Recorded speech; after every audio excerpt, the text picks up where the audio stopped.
Muy buenas tardes, mi nombre es José Salvador Sánchez, soy estudiante de la maestría en Ciencias Políticas del Centro Universitario de la Ciénega con sede en Ocotlán.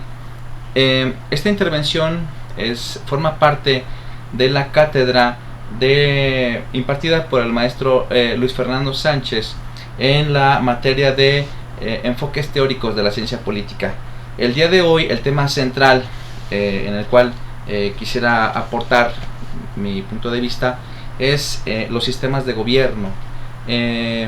Partiendo desde un principio, los sistemas de gobierno tienen su origen, como ya lo ha hecho referir el doctor Javier Hurtado González, en el origen del gobierno, es decir, cuando un gobierno es monárquico o es republicano, entendiendo que los gobiernos de monarquía son aquellos que por vínculos de sangre o por ideas divinas a ciertas personas se les da la calidad de gobernantes, mientras que en el ámbito de la república, pues bueno, ahí la voluntad popular es la que prevalece y de esa manera se adquiere un carácter democrático.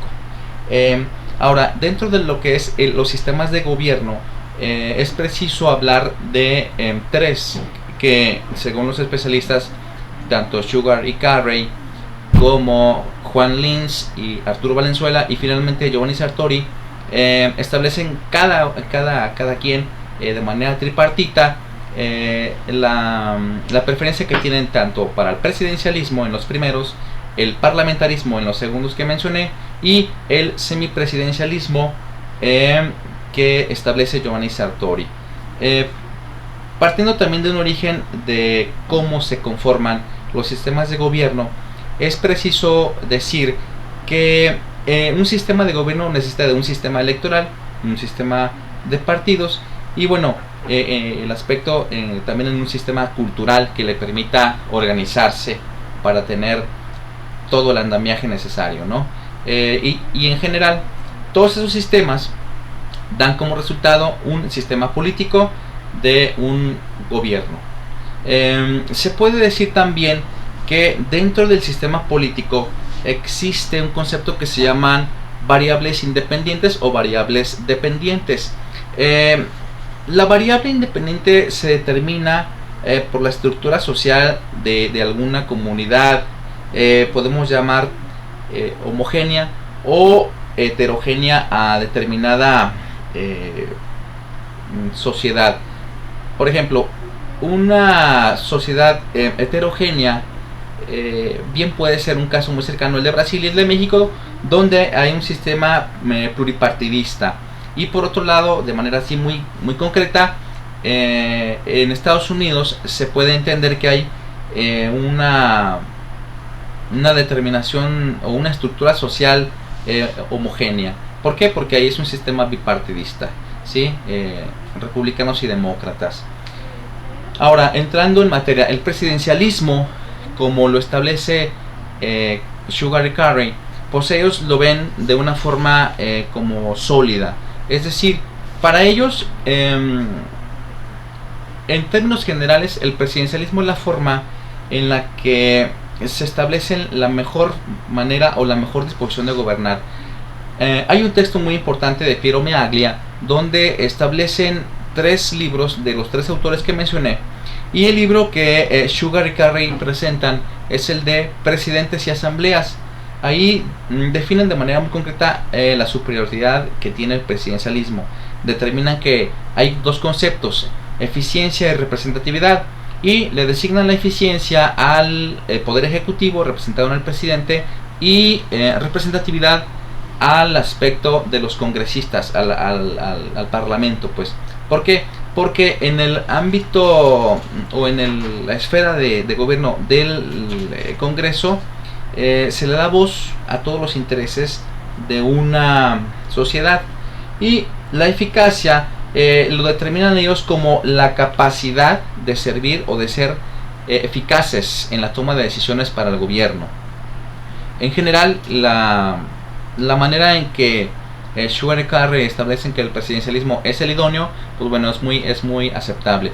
Por otro lado, Juan Linz y su coautor, mejor dicho, quien colaboró también en el comentario, es Arturo Valenzuela, establecen que el presidencialismo genera un constante conflicto entre los órdenes de gobierno y establecen también que es muy rígido, ¿sí? Establecen también que el ejemplo más latente de los fracasos del presidencialismo está en el sur del continente americano, o mejor dicho en toda América Latina, debido sobre todo a los golpes de estado que ellos han hecho referencia, y en las naciones en las que, bueno, muchos de nosotros ya lo conocemos. Además establecen pues que puede tener un aspecto muy rígido el presidencialismo y carece de flexibilidad al momento de que se tienen que afrontar situaciones donde el ambiente es ríspido. Y en tercer lugar está el autor Giovanni Sartori, donde establece un término que él llama el semipresidencialismo. Antes de continuar con este término, hay un apunte importante de Lins y Valenzuela. Ellos establecen que en los regímenes de democracia parlamentaria han sobresalido líderes importantes. Por mencionar algunos, Winston Churchill, Margaret Thatcher, en Alemania el canciller Brandt, en Suecia el canciller Olaf Palme, y en el caso de Italia el primer ministro de Gasperi. Y bueno, son figuras políticas muy importantes que en el momento histórico en el que estuvieron presentes tomaron decisiones importantes que han posicionado a sus naciones en lugares importantes en el orbe mundial.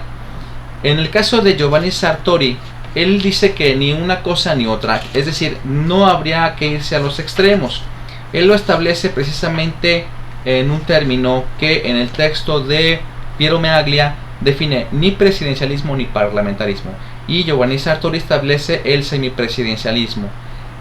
Establece que en este sistema de gobierno se da la flexibilidad necesaria para evitar un estancamiento, y establece la figura de un ejecutivo dual, es decir, un presidente y un primer ministro que lleven a cabo la función de la toma de decisiones, y establece también una comparativa de lo que él determina o llama los dos motores.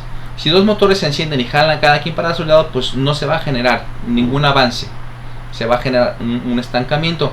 Él dice que es conveniente que cuando el motor del primer ministro no funcione adecuadamente, se apague y entonces se echa a andar el motor que viene representado por el ejecutivo, para que de esa manera haya un avance. Pero también establece Sartori que ninguna de las formas puras se puede implementar a rajatabla. Por ejemplo, él se refiere a que los sistemas de gobierno como este de semipresidencialismo, que están muy concentrados en Europa Central y en las nuevas repúblicas soviéticas, no se puede exportar fácilmente.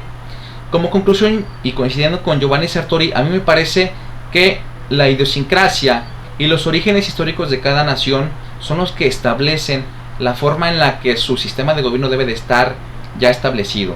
En el caso de México, nuestro sistema presidencialista, si bien es cierto, ha tenido una situación muy sui generis, porque en México el Partido Revolucionario Institucional pues ha sido determinante para darle fortaleza al Ejecutivo.